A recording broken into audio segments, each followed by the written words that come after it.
Hi guys, it's Mrs. Klace with your 3rd through 5th grade video for this week. I hope you guys have been enjoying the videos. Today we are going to draw and color a sloth.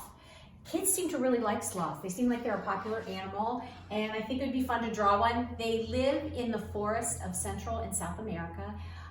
Little sloth fact for you for the day. And we are gonna draw a super cute sloth just kind of hanging out here in a tree. So what I want you to do today, if you can, get yourself your paper and pencil. We're gonna do it in pencil first, although I'm gonna do it with a whiteboard marker because you won't be able to see the pencil. But then when you're done, you'll notice that I outlined in different colors. You can kind of, do your outlines with crayons or colored pencils in a more creative way if you want than just a black line. But here we go, let's get started. To start, we're gonna look for the simple shapes like we usually do in a drawing. And there's this oval on its side for his head. So we're gonna start with that. And we don't want it right in the middle of the paper or you're gonna run out of room for the body. So it's over a little bit to one side of your paper. And if it doesn't turn out perfect, we're not gonna worry about it, but we're gonna just start with an oval like that, okay? To help you get started. Then, we are going to start up near the top of the paper. I'm going to draw this great big U shape to do the body. So I'm going to start up near the top of the paper, scoop down, around, and up. Okay, again, if your line wiggles a little or it's not perfect, that's okay. We're drawing something from nature. Nothing is perfect. So to continue on, I'm going to start working on his little arms and around his head. So I'm going to draw a line that gently curves over, comes down near the head, and then I'm going to do a line right above that. And then right next to that, I'm going to do that same shape again. And this one's going to scoop down. Stop for a second, but that gives us our paws. Look, one paw is a little bit bigger than the other. I'm not concerned. If you guys are erasing and making changes, you can, but try not to judge your drawings too much. Now we're gonna scoop down and make one leg in the back, scoop around and make another leg in the back, okay? So this gets you the basic body shape, and if you need to make some changes with your pencil and eraser, you can, but this gets you going on the basic shape. Now for his face, they have those little masks, almost like a raccoon would. So I am gonna draw a shape that comes up like this and back down on one side, and then I'm going to do it on the other side to give him that mask look. And you can give him a little nose that's an oval on its side, and if you want a little smile, I think is cute, because sloths seem like they're happy. What do they have to worry about? All they do is hang in a tree. Okay, so then we're also going to give them some nice big circle eyes in here. I think making them big just kind of gives them more personality than making them really small. And on mine, I left a little highlight for white when I colored it. I don't think that's going to work if I try to draw that with a marker, but when you get to your coloring and you want to leave a little white rectangle, it just gives his eyes a little sparkle.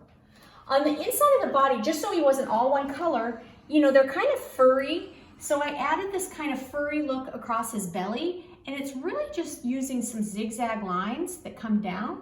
There's really no right or wrong way to do this, but I just made it kind of work around the inside part of his body to make him look a little bit fuzzy. So however that happens for you, great, but it just gives him this little fuzzy area.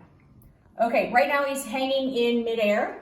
So we're gonna add an excuse me line that we've talked about since, I don't know, I think we started talking about those in 1st grade. But this is a perfect example because we want his arms and legs to be on the front of the branch. So we're gonna come up to his paw and say, oh, excuse me, and jump over and go behind. You guys know all about that, 3rd through 5th graders. We've talked about that a lot, but you definitely want the branch to look like he's holding onto it, not like it's going through his paws. So that gives me my branch behind. And now I think it's just really fun to add whatever kind of leaves, or I even put a flower. If he's in like a more like, I don't know, up in a tropical tree, but you can kind of use your imagination. I just did the leaves so they seemed pretty big. Like the top ones would run right off the paper. Maybe a couple bigger ones down here would work. but just fill it in so you can have sort of this leafy green sort of vibe behind him, so you feel like he is up in the treetops. And you can add those wherever you want. You could make leaves. Again, we're doing a lot of overlapping or making things in front of and behind in this, and it really helps it to look full and like he is up in a tree. So maybe there's a big leaf here that goes a little behind him, but you guys know how to do this. I know you do. And you can put the leaves wherever you want. I also added a flower. If you want down here, if you have space, you could add more leaves, or if you want to add a flower, you could even, my flower went behind the sloth. You could even draw a flower. We know how to do this too. What if I want to draw a flower that went on top of the sloth?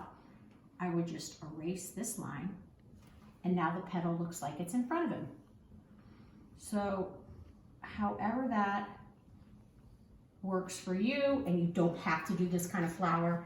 I just added one that had a little inside part coming out there. But now this one looks like it's in front, and this one it looked like it's behind, but both will work great. All right, guys, once you get your details filled in, then grab your crayons or colored pencil. You can outline, use different shades of brown, or do you need to make a brown sloth? No, you can make a purple sloth. He could be purple and orange, or whatever color combination you like. So I hope you enjoy this, have fun, and I miss you all. I'll be seeing you soon.